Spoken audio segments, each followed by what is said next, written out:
to welcome you onto the space for this event. I'm Jake Boggs, the Ceramic Studio Coordinator here at the Dontino Art Center.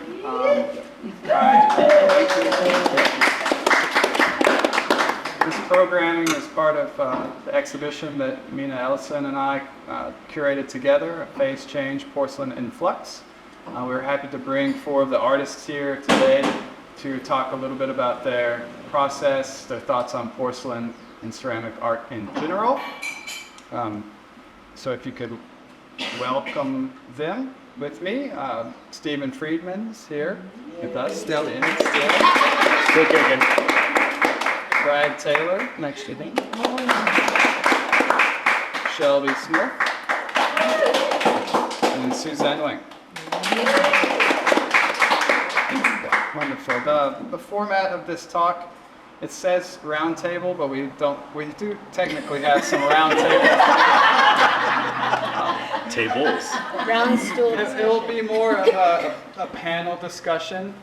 I encourage all of our panelists here to speak freely within the group, question each other. We don't have to be provocative, but that's not banned. You know, we want maybe to get to somebody's top. To the bottom of some interesting questions or philosophies revolving around porcelain. I suppose before we do start, I need to mahalo some special people that made this exhibition and programming possible. So this exhibition is made possible through the support of the County of Hawaii Contingency Funds from the offices of Dr. Holeka Goro Inaba and Rebecca Villegas and our community of individual donors. So thank you all for making this happen. So let's find a good question to start with.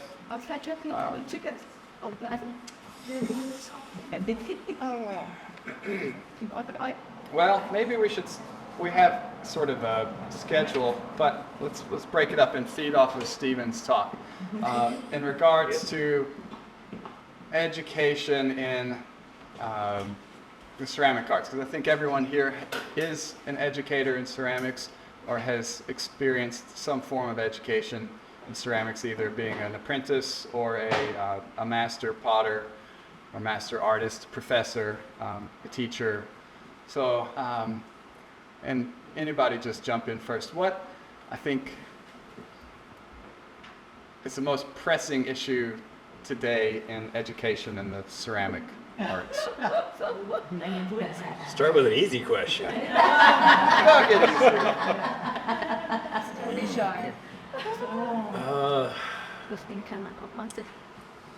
I'll start with a spin-off of what Stephen was talking about. I think what's lost a little bit in studio arts is the interest in learning the craftsmanship side, right? Getting to the point where they understand all of those details and then can do something with it. Even at the high school level, so I taught at the college level, high school level, and it's there, right? And so that's a challenge of, one, I think creating ideas or concepts or projects that are intentional in either technique, execution, or process, right? And being able to keep somebody engaged in that idea. That's one of the challenges. You all agree with that? Oh, yes. Okay. Well, Suzanne, you've been an apprentice with Ken Matsuzaki in Mashiko, Japan, one of the first female and non-Japanese apprentices in his studio, and you have had an apprentice in your studio as well. What's your take on that form of education, the more traditional approach in clay? Yeah, I mean, I was in Japan for just a year, so it was just like a surface almost in a way, because usually they apprentice for 3 years there. But it was pretty immersive, and I didn't really speak the language, so I was really handicapped in many ways. But I think that just being there and seeing a studio potter work every day and the discipline required was a really life-changing experience for me. And I think that it's important to, whatever knowledge you can gain sometimes it's a very slow way of learning in the traditional way because we're not really encouraged to ask a lot of questions, but you learn through doing. You learn from making mistakes. So that was a new type of education for me. And just the building your stamina and your dedication to the craft, it's really important. And, you just got to keep doing it. I think that for me was really important. And then technique can always come later. But of course, if you know technique, it goes hand in hand. It's equally important. But ultimately, I think to continue with ceramics, you really have to have that dedication and discipline to be able to do things hundreds and thousands of times until it starts to just flow through you, basically, and you're not thinking too much about it. So yeah, I had like an intern for a year, and I tried to instill that in her too. And I think it is a great tradition to pass down what you've learned to somebody that wants to learn the craft. So emphasis on repetition, practice, commitment. Put in the sweat, blood, sweat, and tears to it. Yeah, a lot of pottery isn't like fun. It's different when you take a workshop. It's so fun. You see all the techniques and things happening, but then when you try to make a living doing this, it's like a whole different ballgame. Right. For so many ceramic artists, pottery is a job. It's what you think. It's like something that you need to do to pay the bills. Maybe not just in our context, but globally. Like it's something that I'm asking you, I suppose. Is that how you see it? Is it a form of expression or more of a profession? It's a lifestyle, I think. It's more of a lifestyle. It can be a job at times, depends on the project and the people you're working with. It can really be a grind, but then a lot of times it's a beautiful process. Making anything brings me joy. So I hope that works. Brad, you've had experience teaching in Korea at the college level and in the United States at the college level. Could you say that there are any stark differences in those two cultures' approach to learning ceramics in higher education? So maybe I should tell a story. Sure. Yeah. So when I moved to Korea, I'd have students that would bow and walk backwards. Out of respect for you as the professor. Yeah. And here there's that sense of, you're not the boss of me, Yeah. right? Yeah. And there's advantages and disadvantages to both ways of thinking. Right? And I think that people have a lot to learn from each culture. Wow. And that give and take and experiencing things from another perspective and another side, and then trying to view things through another person's eyes can really bring something to what it is that you do. So, And I was thinking also about the comments about, a couple of you brought up skill, and I think Stephen and you were mentioning that, these things about skill, and maybe oftentimes in art school there's this push against skill in a way, right? And then in craft school there's this push against art, right? And so it's like the cultural thing, it's maybe being able to see things from both sides. I think both are absolutely crucial to what it is that we're trying to do. Stephen, your thoughts? I'll throw back on what these guys were saying with my story. I had a friend in LA that I used to watch. We were watching Wimbledon, and at the end of the tournament, this guy wins, and he says, "I'd love to be a professional tennis player." And I was a professional tennis player, believe it or not, when I was young. And I said, "Really?" you want to like practice 6 days a week and watch your diet and travel to boring places where you do nothing but do sport. It's, you know, they said, no, I just want to be up there and collect the trophy and the big checks. And I think that the thinking that comes in art school, as I've seen it from the outside, is that people think they look at a successful artist and they try and imitate that. And I think professors often encourage that. When I was involved with UCLA in the grad program in ceramics there, the professors encouraged new forms and concepts before they encouraged people to learn fundamental ways of going about developing it. And the last thing I'll say is, I have a friend who's a guitarist, and he says, if you listen to a concert and you hear technique, there's either not enough technique or not enough music. So your technique has to be sufficient to not obscure your intention. And what I saw a lot when I was on graduate committees, not as a teacher, was people who were handcuffed by their technique and they were trying to leverage it through explanations and ideas. So yeah, I agree with both you guys on that one. I think that fundamental technique, and of course, no doubt that repetition, dedication is all part of it, but I think that technique is foundational. Oh, I was just going to add on to that because I was having a discussion, I think, with Mina toward the end of your demo too about the debris pile that exists behind us, right? You see this sitting in the gallery all nice and clean, and there's a pile behind this wall over here that's all the stuff that didn't work, and all the pots you cut in half, and all the things you had to re-wedge, and all the experiments that failed, right? And so it's one of those components of exhibitions and galleries and things like that that you don't see. But if you go to people's studios or you go on studio tours and visits to artists, you get to see kind of behind the curtain, right? The magic that doesn't exist out in the world. And that's a huge component of, I think, learning, one, and understanding that level of failure and the skin you have to develop for that as an artist is crucial to getting both technique and art to work together, right?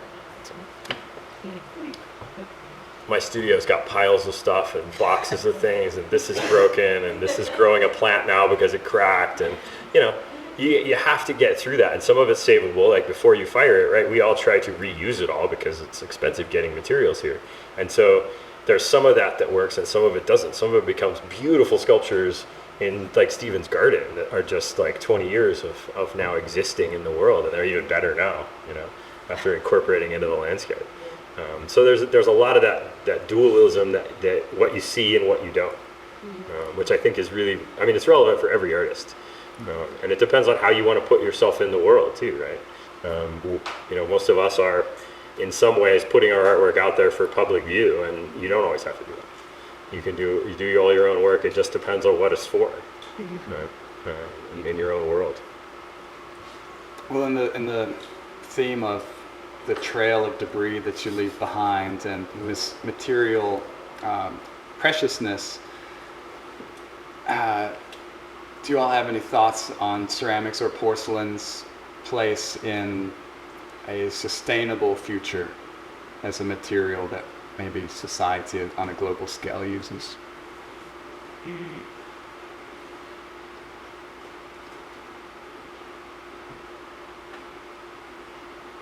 We're probably bumping up against that right now in certain ways. I read a book recently, In a Grain of Sand, and it talks about sand, and it talks about ceramics briefly, and porcelain briefly, and it talks about glass, and it talks about silicon wafers, and it talks about the mine that the purest sand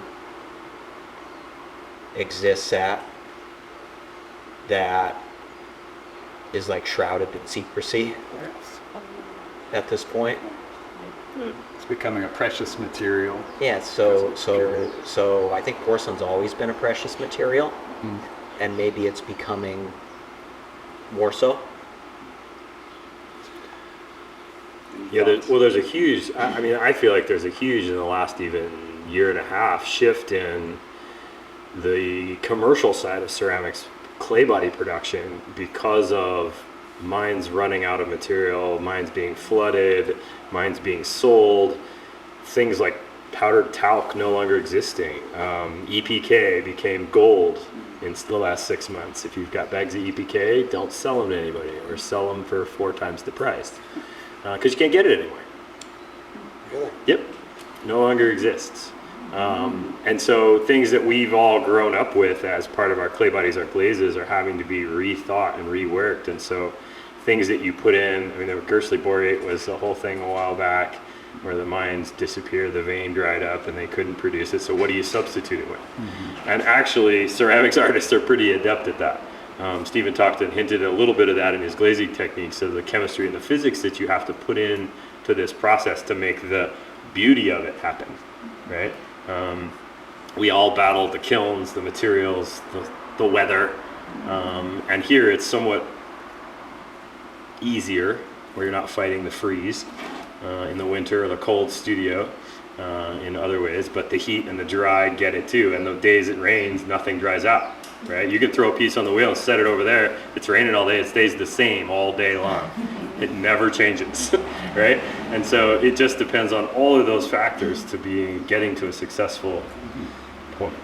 So there's the raw material element of a sustainable industry, but then I go back and think about eating Thanksgiving dinners off my great-grandmother's china set. That's something that's been in our family for generations at this point, and how a functional piece of porcelain has this longevity that it's taken care of. So Suzanne, you make a living selling functional work. Do you ever think about your work going into the future indefinitely as a sustainable object? Yeah. Yeah, no, I mean, I'm a real newbie when it comes to ceramics. I haven't been doing it that long. 10 years or more? Well, I mean, I did when I was a teenager and in my 20s, but I didn't understand what clay properties were. I didn't understand firing. I was just, in community college. And then even when I started doing clay in Hawaii, there's so much that you have to grapple with: the form, throwing, all these different skill sets. And then when it comes to like firing and chemistry, glaze chemistry and clay bodies, I didn't find there was a lot of education for me, at least here on the island, for that. And I would do online courses, but that's also different. So it's just a lifelong thing you have to learn.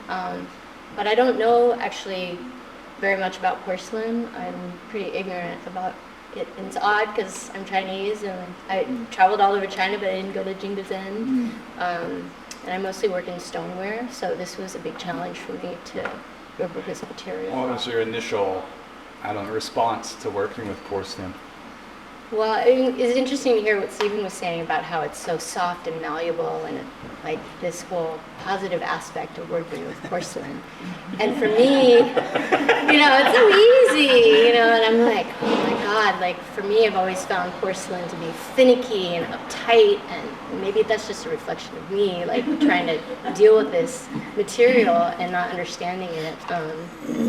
So yeah, I tend to be very perfectionist and fussy, so then the clay I would battle with it a little bit. But I'm excited to learn more, especially hearing you speak about it. And yeah, it was kind of daunting for me to even be in this exhibition or to submit something, because I've been working in stoneware, really groggy clay, and that's what my teacher works with in Japan, and that's my experience with clay. And so I can't really comment on the environmental aspects. I think you just did. Yeah, I was gonna say, I think you did really well. Yeah. I have a question. So being new to using ceramics, do you feel like that influenced what you made for this display? Well, I mean, I had made a bunch of these. The piece that is on exhibition, I had made a bunch for in stoneware for a restaurant. Oh, you had. Okay. Yeah, and so then I switched material and tried to do it in porcelain. Mm-hmm. And I felt like I would have liked to do it thinner to make it more translucent, but I was worried about its warping, and I built an armature out of coils, almost like a skeleton, to put the slab over and form around. but yeah, it's just getting to know the material. That was my first stab at it. So, yeah. I think that's really interesting because when you think about, we abstract our arts away from our lifestyles, and a lot of the traditional studios are built on mountains of clay. And for me, starting out, my first experience with porcelain was not dissimilar to yours, but I used it because it was in a hole in the ground. I was living on it. And so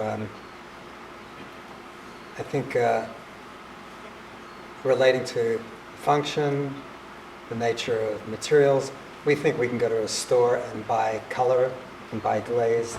These things are made out of the materials from a history of functionality, from whether it's making sculptural objects or utilitarian objects, from people making campfires that heated up materials and turned them hard. So I think when we think teleologically toward the future, thinking, is it sustainable to use a lot of resource to make something that's wouldn't be easier in plastic? There's two different things you got to look at. One is the nature of the relationship of people to the material through time, and the other, aesthetics as an art form. Like we're art browsers. Hand off. Well, similarly, so That was an easy pass off. I'll let him think for a second. See, I'll let him think for a second. So the technique I'm using for these wire pieces, I was just having a conversation at lunch, and I was thinking back to when I started that experiment. It was probably 15 to 18 years ago. And I feel like I've just scratched the surface of what I want to be able to do with it. Like I've finally built up enough of an understanding of what it is, materiality wise, like porcelain itself. And this is all slip, right? So I'm using it on milkshake form or liquid form, and being able to then apply it into this specific technique. And I've used it on the wheel, I've used it in hand building and all the other crazy things and experiments, but it's also always been the side project for me. It's never been, my main work has always been stoneware, kind of like Suzanne was talking about. And so the personality difference, and Stephen hinted to that too in his demo, about just sort of that, even the understanding of using somebody else's wheel, somebody else's chair. So we all get into this to make the precision happen that he's talking about. You get into those things in your own studio and you set yourself up for those successes. Like you take out the variables that you know don't work for you, right? And you figure out how to make the material work. And so like that experimentation, we get like slivers of time a lot of time. And as a studio artist, you get less. You're trying to produce things for commission, and you get less experimentation time, and depending on what your studio practice involves.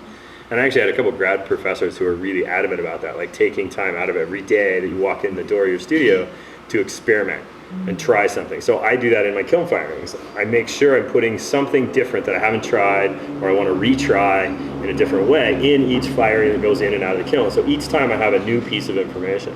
I don't know if anybody else does that or how you guys do experimental process. You document it? So my wife, she can attest to the fact that I have boxes of objects. How did I do that? And no, that's how I remember. As a visual artist, I need the object in front of me. Like I could take notes in a book and I could write it down, but if I don't have the object in front of me, it tells me so much more information, and I do remember them all. So I can take an object I did 15 years ago and I can tell you this is this clay body, this glaze over this glaze, or this surface. I can tell you whether it was heavy reduction or light reduction in the kiln just by looking at the object, which I can't always do from my notes. So it's kind of one of those things you play on. And so I used to have bigger objects, and now I make smaller test objects because they take up too much room as a glaze library or however you want to look at it. So, and I've been thinking about it a lot because I've been going through I moved my studio a year and a half ago, and I haven't unpacked all those samples. And I was looking through them again before coming over today, and I was thinking about some of the old porcelain projects. And it's always interesting because it brings up those ideas again, and I think as an artist that triggers you, oh, I got to try this again, I got to try this in a new way. And I talk to my students about this a lot. It's like people ask the question of like, how long did it take you to make that? Or how did you make that even? And you get that a lot, and you're like, okay, the answer kind of shifts depending on the context, one. And even if it's at a show, or how long does it take to make that? Well, I usually cheekily say how old I am. because I couldn't have made it until this point, right? And it's an archive of information that you've built up to, knowledge, experience, failure, all of these things. You get to that point, then you can make this thing. Because I couldn't have conceived of these pieces 15 years ago, because that's not where I started from, right? And I had to experience all the things that went into that snowball to get to this point. And that's what you carry around. And it doesn't matter what the experience is, whether it's porcelain or art or literature or anything else, it's all the things you've experienced over life. So there's too many things in that sentence. I mean, I think that, yeah, I agree. Like sometimes your whole life experience, what you've learned, nothing to do with ceramics will inform your ceramic process. And I didn't get a degree in ceramics. I got my master's in set design. But, you know, learning how to do carpentry and learning how to draft and do elevations and build models and watercolor renderings and all these things that you learn for the theater, for film, really helped me develop my voice so that when I finally went back to ceramics, I hadn't touched clay in like 16 years. It really helped me to express myself in a way that if I had done ceramics, kept doing it from the time I was a teenager, it would have been a very different potter. And so it all kind of comes full circle again. Whatever you learn in life, you're going to bring into the clay. Yeah. Well, did any of your all's past lives or careers come to influence your ceramics at this point as well? My past lives, that's too long of a conversation. Metaphor. Brett. Oh, I think definitely. It's like the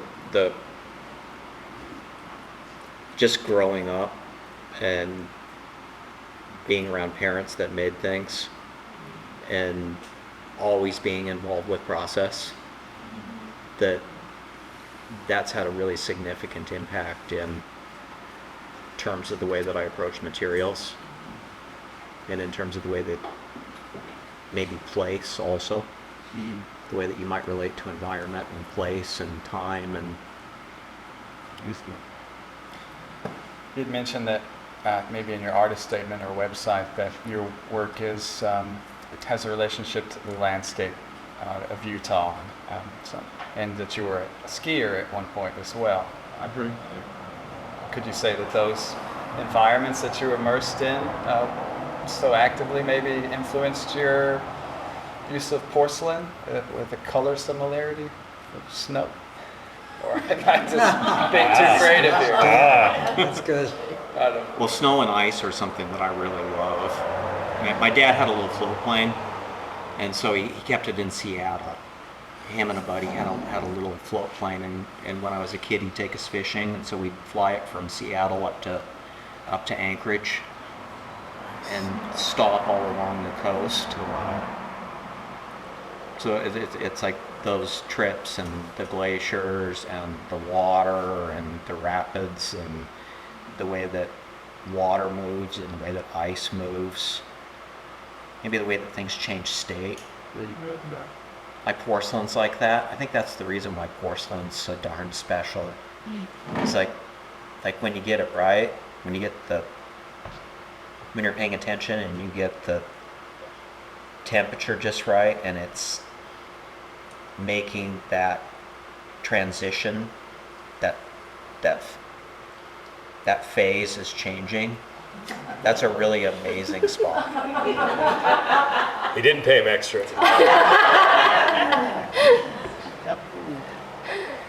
Can I do a plug-in for exactly to what you actually hate? And that's, I mean, I believe in all this that, it's really important, and I wish I had it, all the foundation to be in place.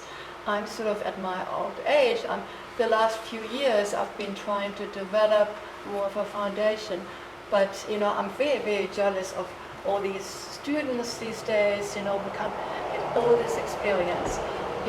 I come, basically, my involvement is creativity. It's really, I came from a destroyed city. I mean, before, and there's the tradition that was Dresden in Germany, which was firebombed, and my grandmother's apartment with all this these antiques. The only thing which was found afterwards was, and I still have it, is a candlewick cutter where actually the silver was melted off.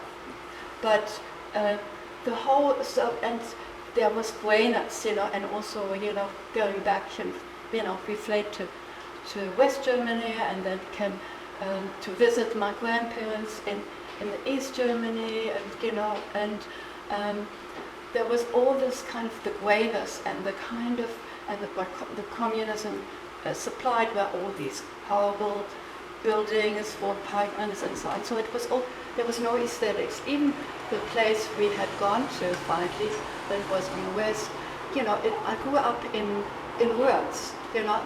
My school way was to go past the Worms, and my parents told me, just be careful, there are bad people sheltering in the Worms. So, so I had, and in the winter it was really dark when it started going. So there was all that kind of thing. So my search was really for something aesthetic. So I've been, that's what I've been preoccupied with, and this conceptual ideas of communicating. So, and I became a psychologist. I started off doing art as well, but. So Heida, okay, your question yeah. would be, you're interested in creativity from an experience of destruction. How could you present that to one of our panelists concisely? Yeah, so Maybe how- Stephen. Steven's got an idea already. Yeah, well, I was talked about as the person who hates it, so let me start. Yeah, okay. So now, what I'm hearing is that that I hate. You're telling me that I hate creativity without technique. So I'm going to answer that, whether you asked it or not. And so, I guess I'll start with when I first got to Hawaii. I had this curator at the Cultural Center, East Hawaii, and I submitted works for a show, and he said, "Don't you find it really hard to work in 3 dimensions? It's so much harder than 2 dimensions." And besides the physics problem, I was just flabbergasted and didn't know what he was talking about. And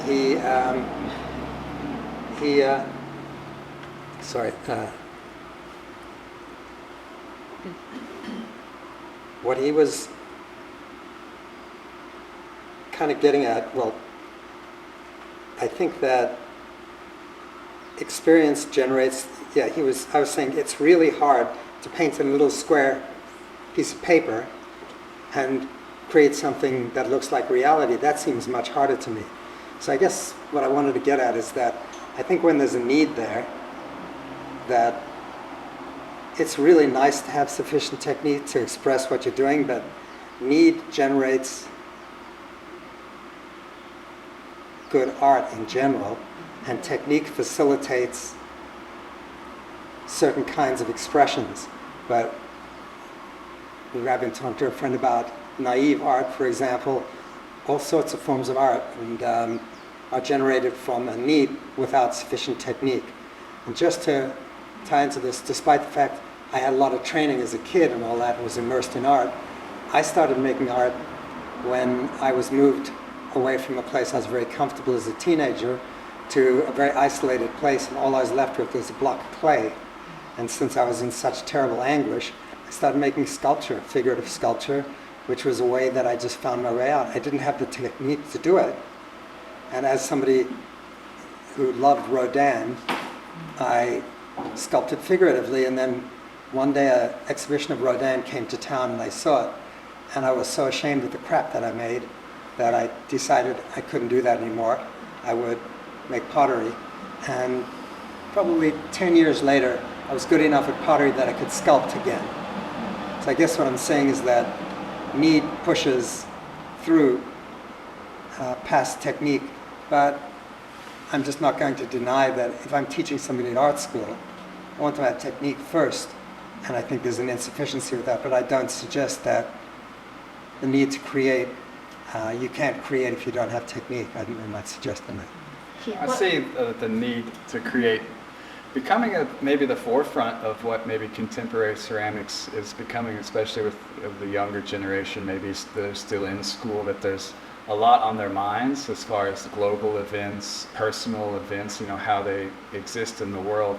And they really, from my observation and speaking to other curators, want to express themselves in a way that's maybe more urgent than technique can offer. And so I see, at least in exhibitions in the mainland, artists working quickly but drawing inspiration from the funk art movement from the West Coast, where they're really using clay in a direct and gestural way to get this emotion out, almost in a therapeutic way, which I feel like they must need that, or there would be some alternative.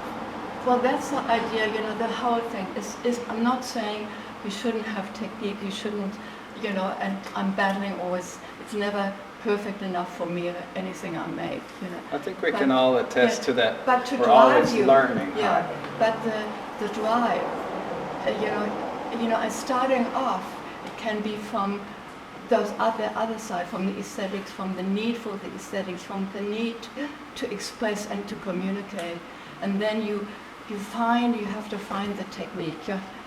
So I know I'm putting it upside down, and I sometimes say I wish I didn't have to, but that's been my life. Well, maybe that'll open us up into potentially a final question. We're getting closer to time. Why porcelain? Why are we here? We're talking about this material, and what does it do for you? What do you think? What it does for you can do for us as a means of expression. What do you hope that we come away from seeing this exhibition, from your talks and demonstrations? How should we feel about the material, about the process, about the history? Does it have a place in the modern world? Definitely. I mean, it has so many utilitarian functions. Like, there's so much range. That's something that what the curators have talked about. Just the history of it, what it can do, is just incredible. And whether the longevity of it for ceramic art, I don't know, but I think that it serves so many purposes for mankind. I mean, Can I speak on that? Yeah. To me, it's a very strange question, because that's the ceramic equivalent of asking an artist, why do you paint in oil, acrylic, watercolor? You're going to use the medium that best enhances whatever feature of that medium that brings to that imagery or that creation.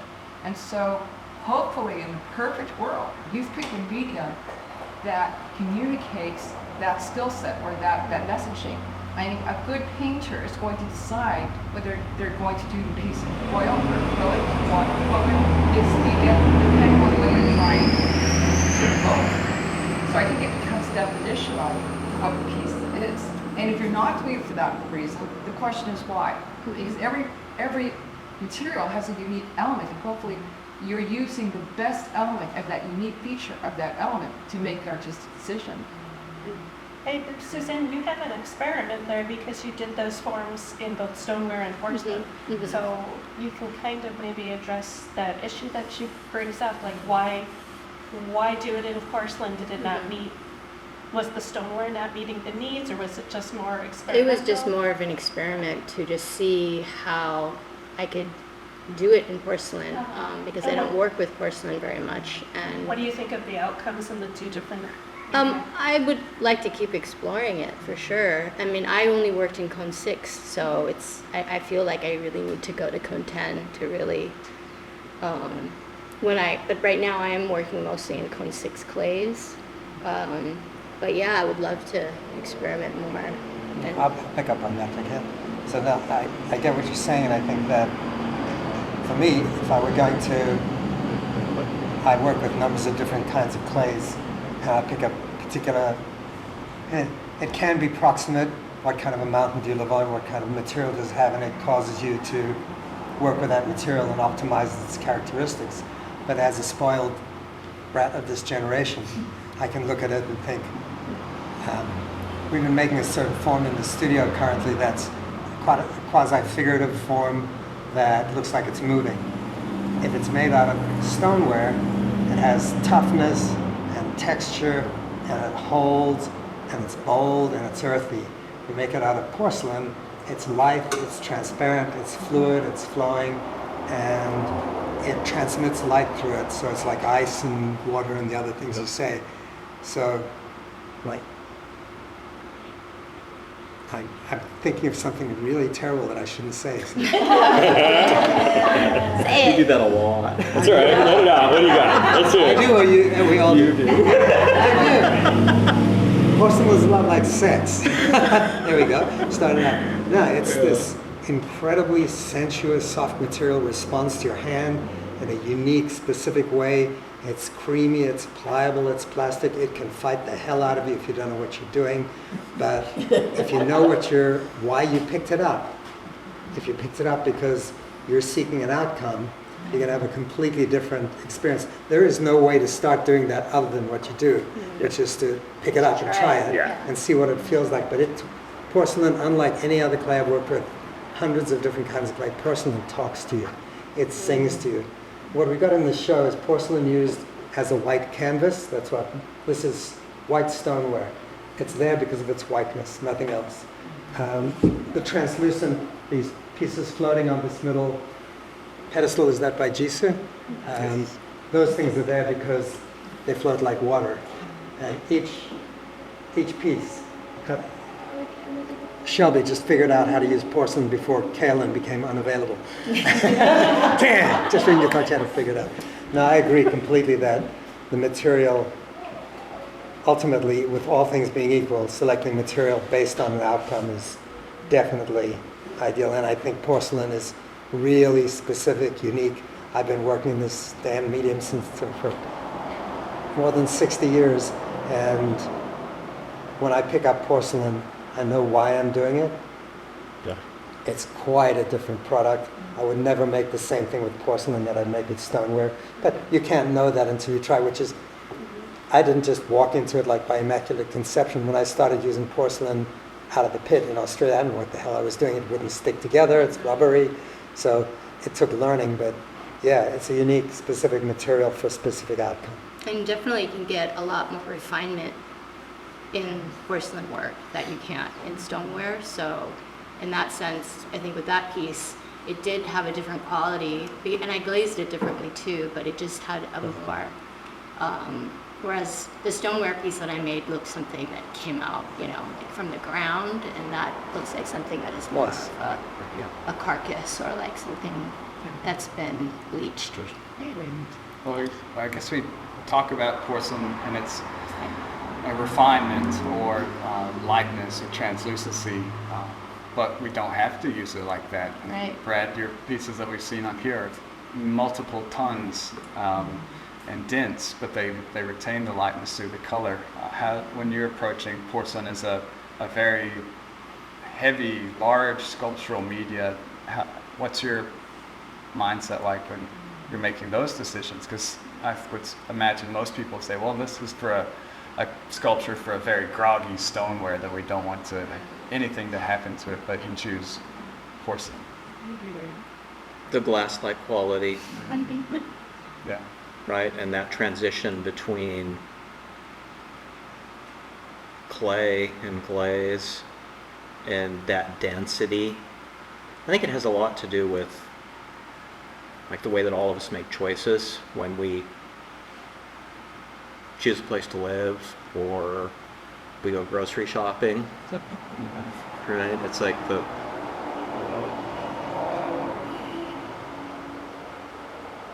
don't know why that head of lettuce instead of that one.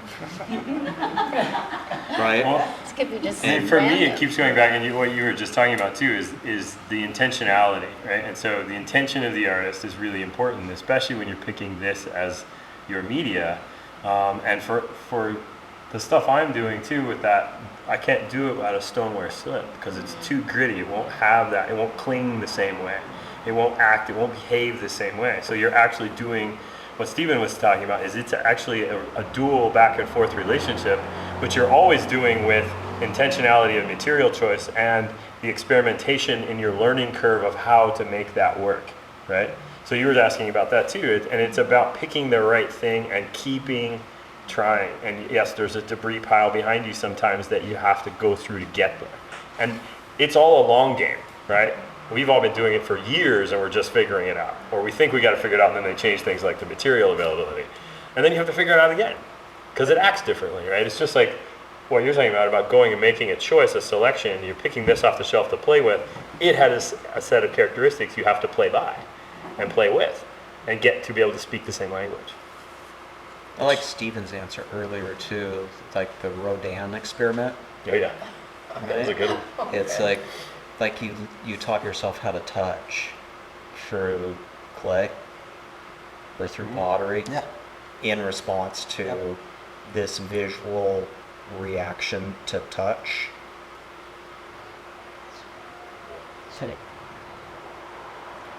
Any follow-ups? I think that's a great place to start. Thank you all for joining us, for participating. Thanks for inviting us to participate in the exhibition. Yeah, that was amazing. Meeting. Thank you. We can open up to some questions if anybody has questions for maybe 10 minutes or so or less. Questions? For Brad, like the process that you use to mix the porcelain, where it's almost like printmaking, where you're like thinking about the negative space too. Yeah, there's the positive and the negative because Yeah. I use a lot of organic material. Yeah, can you talk a little bit about that? The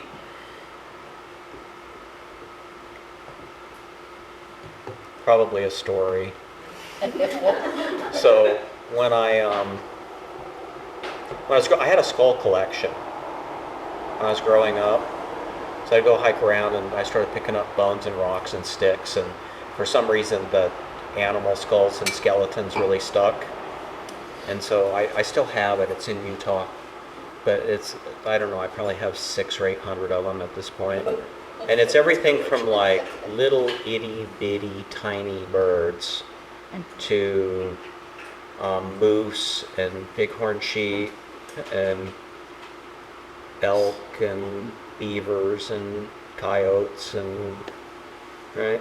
And I have this friend, so June is a shoemaker, and she used to come and stay with my wife and I we were doing arts festivals at the time. And so we'd do arts festivals and June would come and stay with us when they did the Park City or the Salt Lake Arts Festival, and she'd make shoes and she'd hang out with the skull collection and all this weird stuff that we'd make. And then she shows up one year and she brings me this whale rib that she had picked up on the beach in Mexico. So I have this whale rib. And the whale rib, it's broken in half, and it's about my size, but it's thin. It's like my height, and it's like this beautiful arc, and it has this tactility. And I'm trying to like make this thing, and I make it, and it's bad, and I make it, and it's bad, and I make it, and it's worse, and it's like that. And eventually, I quit trying to make it. I just started to look at it. And so that thing about the tactility in the grasses really came from that, in terms of emulating that particular bone. And and then that material burning out, I mean, maybe that's the first step of it, and then that material and its impression.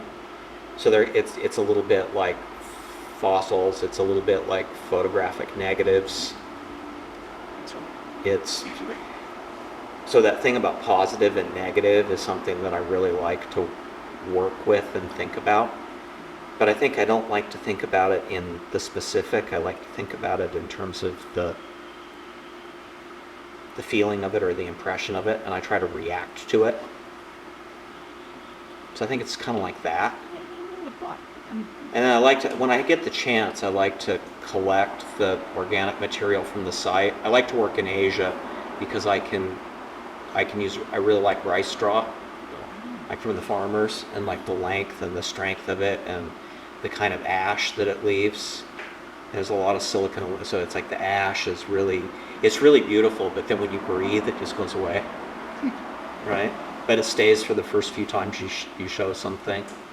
So it kind of moves so it's like it has the chance to move from positive to negative. Like that question, that's what that question made me think about. I don't know if that answers it or not, but Thank you. Anyone else? All right. Well, thank you all again. There's- Artists have questions? Oh, yes. Oh, yeah. Yeah, Mijo's question. I learned all kinds of things. Like I didn't know. I mean, I've known these two a lot longer, but I learning just about each other has been a great part of this experience. I think for me.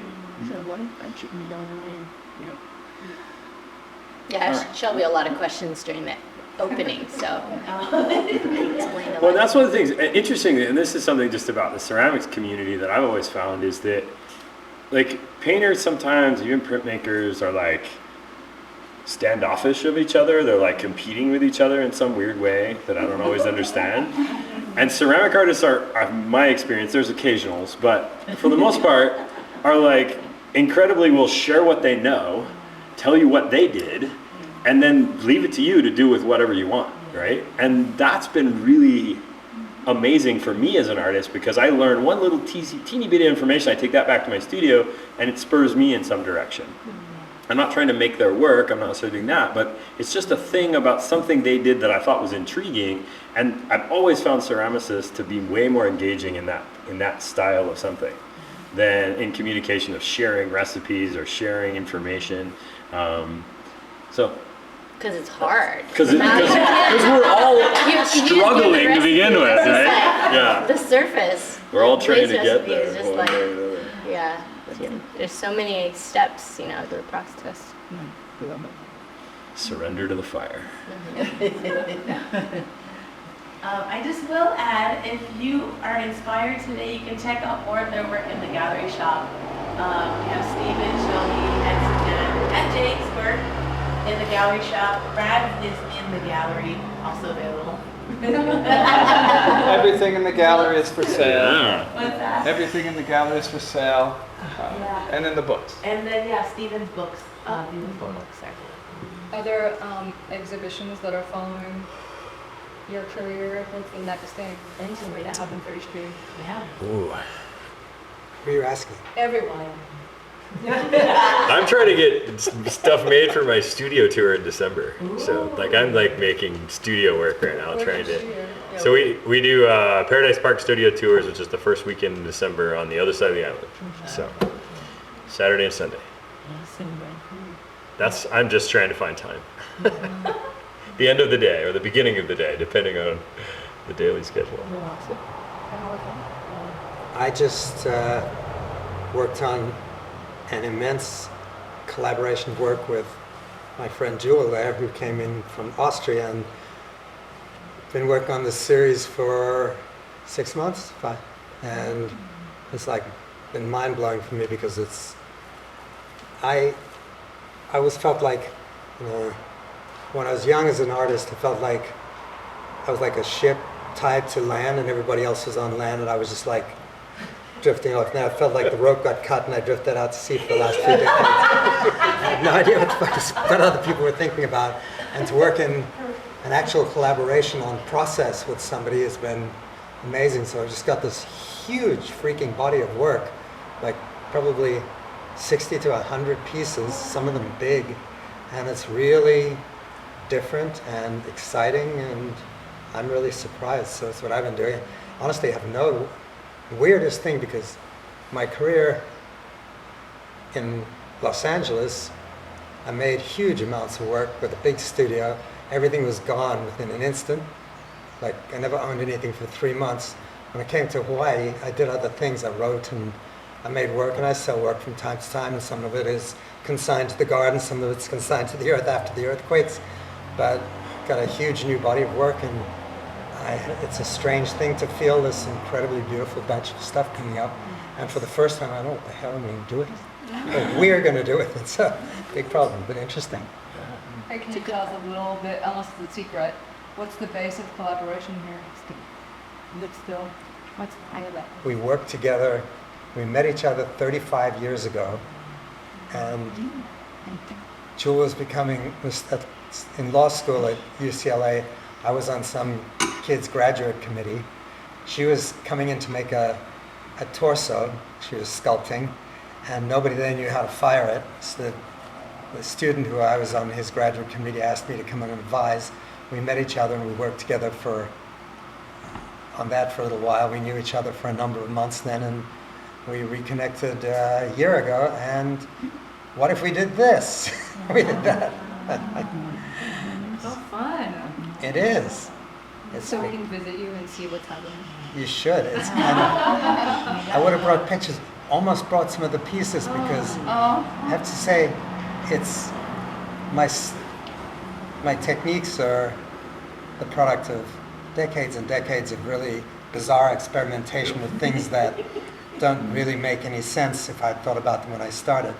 And to have somebody sort of jump in and be able to conceptually know what I'm doing and take the materials and do something new with them, uncanny to me. So I'm having a blast. I love to be wrong about shit, and I'm just wrong all the time. So it's just fun.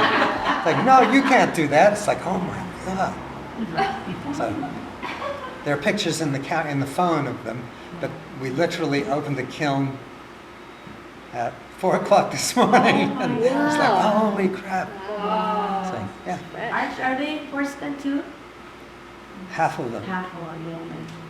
Yeah, that was the most uncanny part. Okay.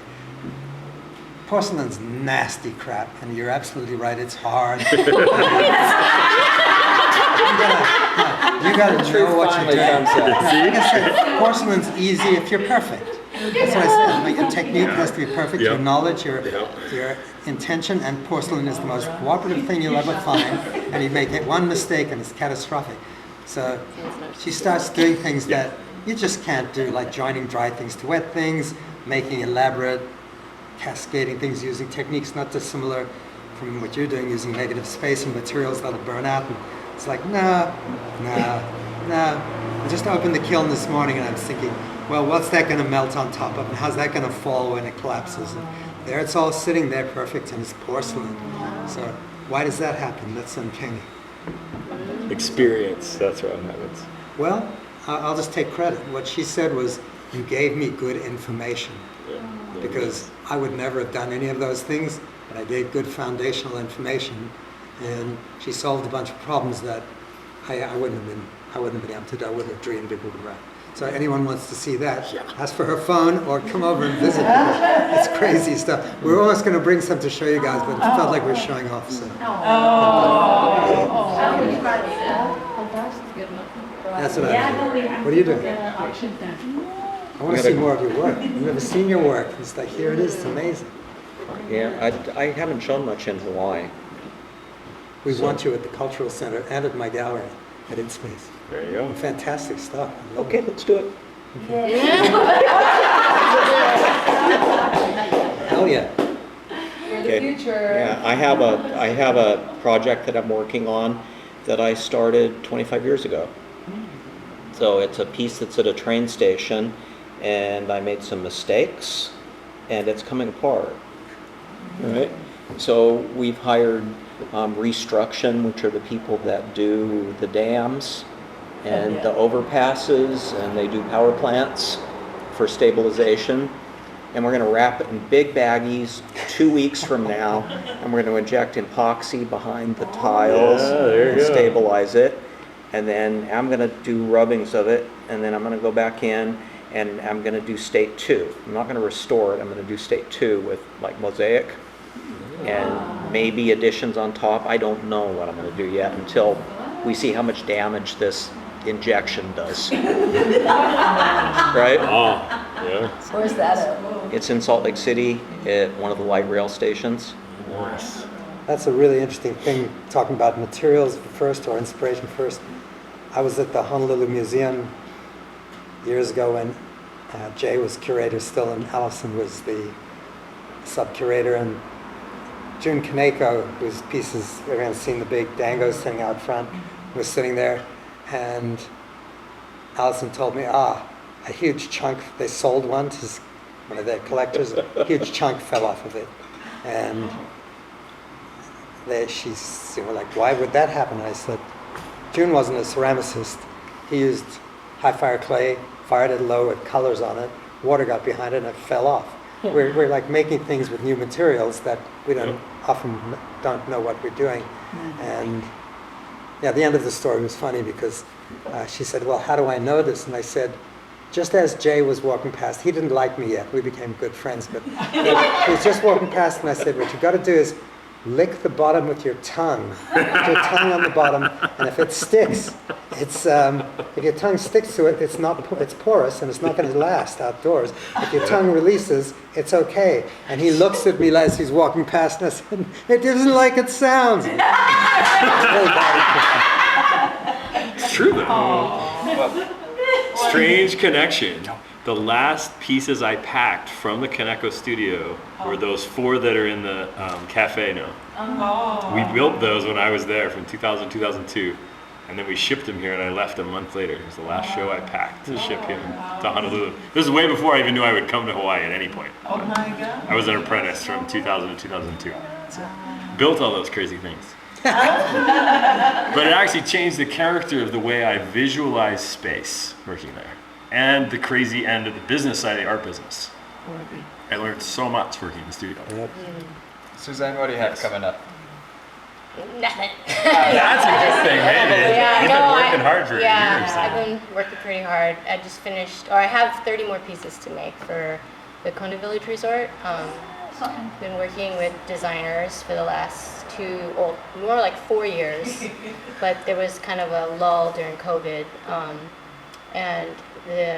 So I made about 1,500 pieces for the resort, like 40 different types of items, and some of them were for the guest rooms, and some of it was lighting, and some of it was more, sculptural, but smaller pieces. So that's what I've been doing, and I just, it's like a beast of a working with designers, and it was a great experience, and it really, there's nothing like having a need to figure something out and problem solving, and so I really grew from that. But it'd be nice to take a break and just do more personal work, focus on stuff that I want to make for myself.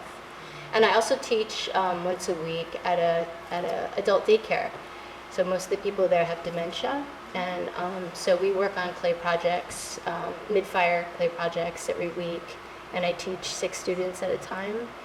And I really love teaching them because they are like, in a way, like a blank canvas, and we riff off of each other. And I developed a lot of techniques with them that are really fast, textural, and I can almost experiment on stuff that I want to do through them, because and we'll just kind of, and I'll be like the maestro, and they forget immediately what they made, which is awesome. It's amazing for me to witness like what we've been able to create. So I'd love to do like a group project with them and submit it somehow for like a public work or for exhibition. Absolutely. Yeah. That's a perfect art public places project. Yeah, and I just wanted to share with you because one of the staff people, because we're making these masks, like these faces, and the things that they would come up with, and I'd nudge them a little bit, and the variety of faces that they made were incredible.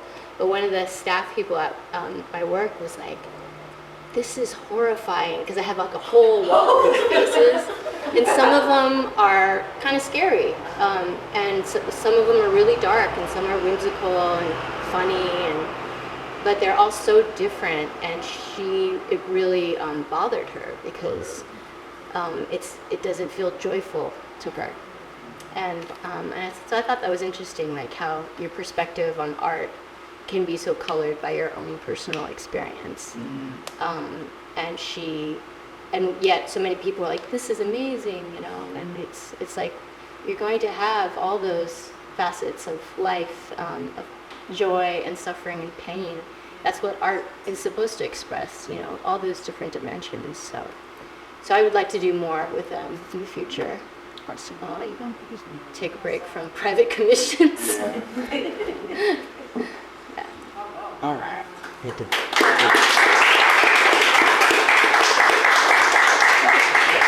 Thank you. Thank you. Thanks a lot, Jake.